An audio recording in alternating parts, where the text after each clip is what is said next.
Welcome back to another video. Today we are making delightful, delicious, always a crowd pleaser, nachos. And not just any nachos, vegan nachos. That sounds a little scary because vegan cheese can be very disgusting, but have no fear, my friends, because this vegan nacho cheese will send you to another universe. It is so good, it's creamy, delicious, smooth, and just so good. Not only is the nacho cheese delicious, but the crumbly meat substitute that we're gonna put in there as well is so good. It's the same filling that I used for my vegan flautas that I posted a couple weeks ago, so if you haven't checked that out, make sure you do, but I will also go over the same recipe in this video as well. So, without any further ado, let's get started. Oh, but before we do, of course, hit that thumbs up button and subscribe if you haven't already. Those two things really do help me out because it helps my videos show up in the YouTube algorithm. And if you haven't, hit the little bell icon next to the subscribe button so you're notified every time I post a new video.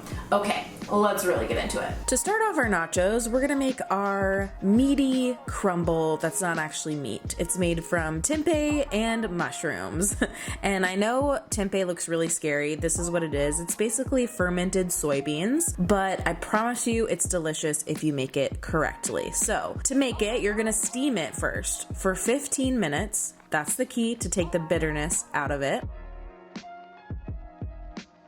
So you're gonna steam it and then you're gonna let it cool and then you're going to crumble it up like so and set it aside while we get the rest of our ingredients ready. So then you're gonna take 8 ounces of mushrooms. I'm using bella mushrooms here and you can tear them apart. You can cut them if you want, but I just like tearing them because it's easier. And tear them into little bite-sized pieces and then you can heat up a saute pan with a couple tablespoons of oil, get it nice and hot. Add in your mushrooms. You should hear that nice searing sound when they hit the pan. And you're not gonna touch them for a few minutes until they start to brown on one side. And I kind of overcooked mine a little bit, but it's okay because it's pretty much impossible to overcook mushrooms. So then after they've been sauteing for a few minutes, you can move them to one side of the pan and add about 1/4 of a diced onion to the other half of the pan and saute them for a few minutes until they're translucent, and then add in 4 cloves of minced garlic and continue to saute for a couple more minutes. Then you're gonna add 1 diced chipotle pepper and 1 tablespoon of tomato paste. Give that a stir. And then you can add in your crumbled tempeh.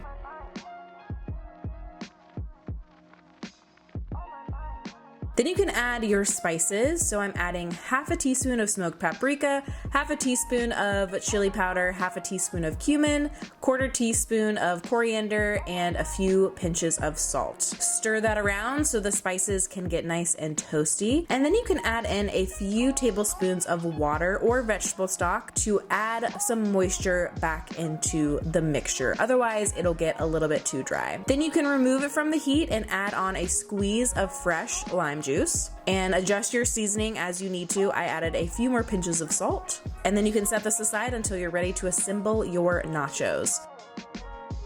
So to make your nacho cheese, you're gonna add 3 cups of peeled and diced potatoes to a pot of boiling water along with 1 cup of peeled and diced carrots and 1 cup of raw cashews. Bring that up to a boil and then lower the heat down to a simmer and continue to simmer it for 7 to 10 minutes until the potatoes and carrots are mostly cooked, and then you can add in 1/4 of an onion and let that cook for another 2 minutes. Once everything is fully cooked, you can drain it. Before you drain, make sure you reserve about 2 cups of the cooking liquid because we'll use it later. And then you can add all of your cooked veggies and cashews into a high-speed blender. I'm using a Vitamix here. And then we're gonna add the rest of our ingredients. So you're also gonna add a 1/3 cup of nutritional yeast, a few good pinches of salt, like very generous pinches, 2 tablespoons of tomato paste, and we're gonna start with 1 cup of the cooking liquid. Put the lid on the Vitamix, blend it up, and I noticed that it needed some more liquid.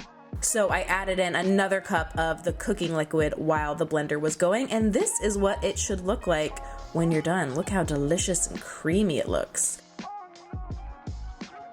So to assemble our nachos, you're going to add your chips, of course, drizzle on your nacho cheese,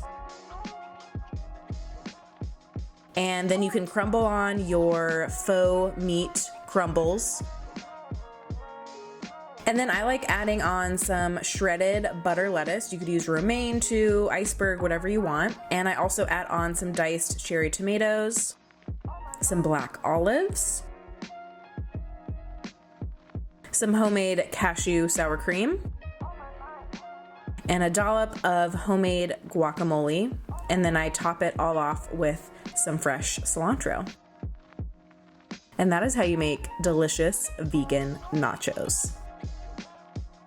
Thank you guys so much for watching this week. And if you're wondering where are my low carb videos, have no fear, friends, because I plan on posting more vegan low carb recipes very, very soon. But I have a feeling that a lot of us are kind of just wanting comfort food right now. I know that I am. So the recipes that I've been posting lately have been more in that vein. So don't worry, friends, because low carb recipes are coming your way soon. If you have any requests, make sure you leave them down in the comment section below. Don't forget to take care of yourself this week, eat good food, and I will see you in the next one. Diet Coke ain't good for the soul. Give me that orange soda. Give me a grape like you see in the movies. Bubble to the top like a smoothie, you'll see. I'll do you like a 9 to 5.